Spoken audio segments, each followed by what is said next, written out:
Proses supervisi pendidikan terdiri dari 4 tahap utama, yaitu perencanaan, pelaksanaan, evaluasi, dan tindak lanjut kegiatan pembinaan. Setiap tahap memiliki peran penting dalam memastikan peningkatan kualitas pendidikan di lembaga atau institusi yang disupervisi. Yang pertama, perencanaan. Tahap perencanaan melibatkan identifikasi tujuan dan sasaran supervisi, pengumpulan data dan informasi relevan, serta merumuskan rencana tindakan. Pada tahap ini, supervisor pendidikan harus memahami kebutuhan dan tantangan yang dihadapi oleh lembaga pendidikan, serta merencanakan strategi yang sesuai untuk mencapai tujuan supervisi. Yang kedua, ada pelaksanaan. Tahap pelaksanaan ini melibatkan implementasi rencana tindakan yang telah disusun. Supervisor pendidikan akan melakukan kunjungan ke lembaga pendidikan, mengamati proses pembelajaran, memberikan umpan balik kepada para pendidik, dan melibatkan diri dalam kegiatan pendidikan yang sedang berlangsung. Selain itu, supervisor juga akan melakukan wawancara dengan para pendidik dan para peserta didik untuk mendapatkan informasi lebih lanjut tentang proses pembelajaran dan tantangan yang dia hadapi. Selanjutnya, evaluasi. Tahap evaluasi dilakukan untuk menilai keberhasilan implementasi program supervisi pendidikan. Supervisor akan mengumpulkan data dan informasi yang relevan, menganalisisnya, dan membandingkan dengan tujuan yang telah ditetapkan. Evaluasi dapat melibatkan yang pertama, ada observasi kelas, analisis dokumen, tes atau penilaian, dan umpan balik dari peserta didik, pendidik, atau pihak terkait lainnya. Tindak lanjut kegiatan pembinaan. Berdasarkan hasil evaluasi, tahap tindak lanjut kegiatan pembinaan dilakukan untuk memberikan rekomendasi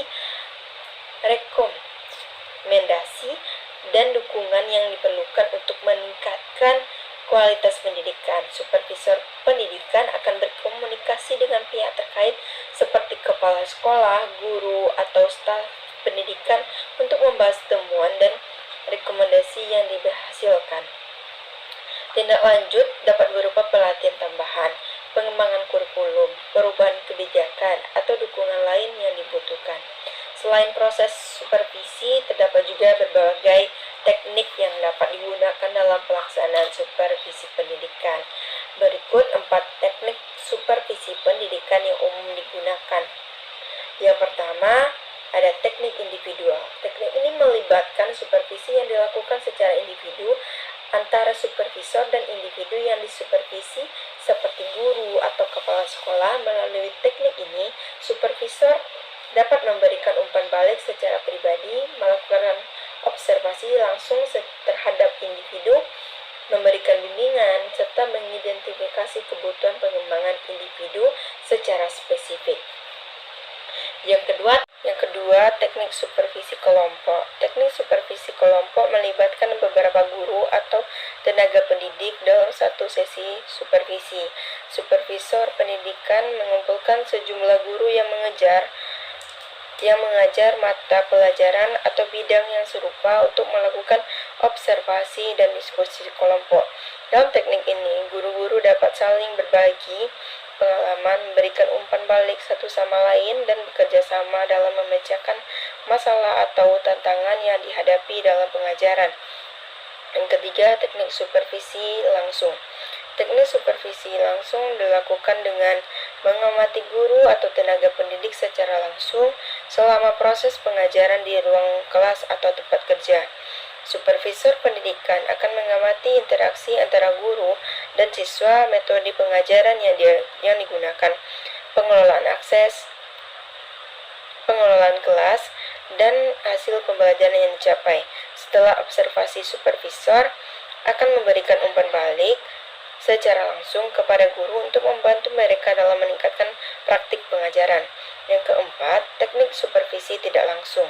Teknik supervisi tidak langsung melibatkan pengumpulan data dan informasi tentang pengajaran dan pembelajaran melalui berbagai cara seperti pengisian formulir, observasi, analisis hasil ujian, atau peninjauan dokumen pembelajaran, supervisor pendidikan akan menganalisis data yang dikumpulkan untuk mengidentifikasi tren pola dan masalah yang mungkin ada dalam praktik pengajaran. Berdasarkan analisis